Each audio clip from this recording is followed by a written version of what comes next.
Sumainyo ang Panginoon. Maligayang kapistahan po sa inyong lahat.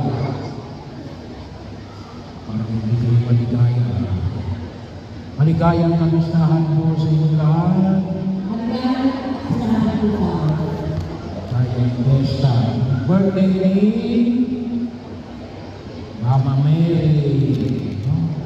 Alam nyo, kapag tayo nagdidiwang ng pangarawan, tayo nagpapasalamat gawa na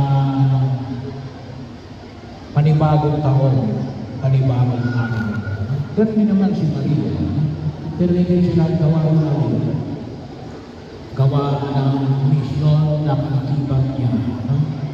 Gawa ni Jesus. Kasama si Jesus. So, bahagi ko na kung saan ay makita po natin ang biyaya ng pagliligtas ng Diyos kasama si Maria. Kaya din po, sana makita po natin yung karangalan ay binibigay natin ngayon. Ngayon tayo ay magpapabinyag.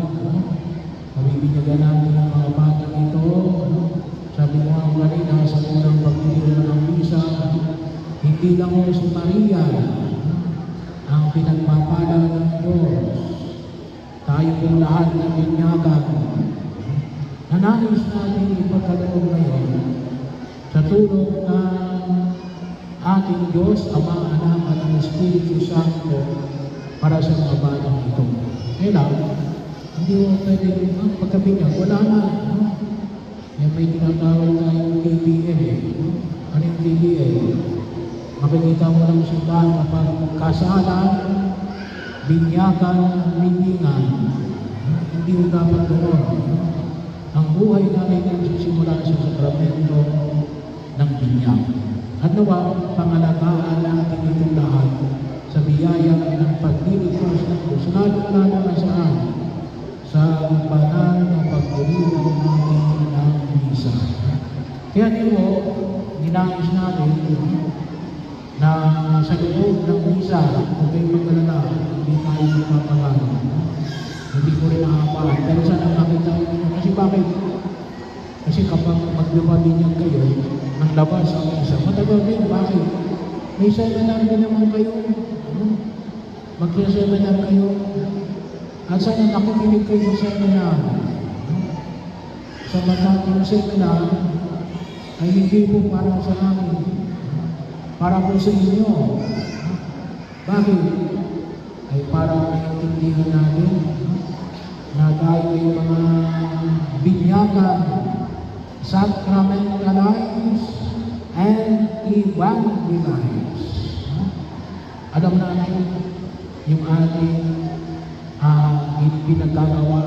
Well, yung mga bata niya, hindi pa ginaalam. Sabi ng Lili, Father, bakit ka nabibinyak ng bata? Anong sabi niya sa Diyos? Ang pag-aari ng Diyos, ang paglanggap ng pag-aari ng Diyos ay katulad ng isang baka. Sa banal na kasulatan na mula sa Ebanghelyo ng isang Mateo, tutubo na sa kasulatan, ang pag-aari pala ng Diyos sa katulad ng isang baka. Bakit natin hindi isasama yung baka? Pag kinakailang ulit ko niya, hindi na ako kinakailang binyagan pa ulit.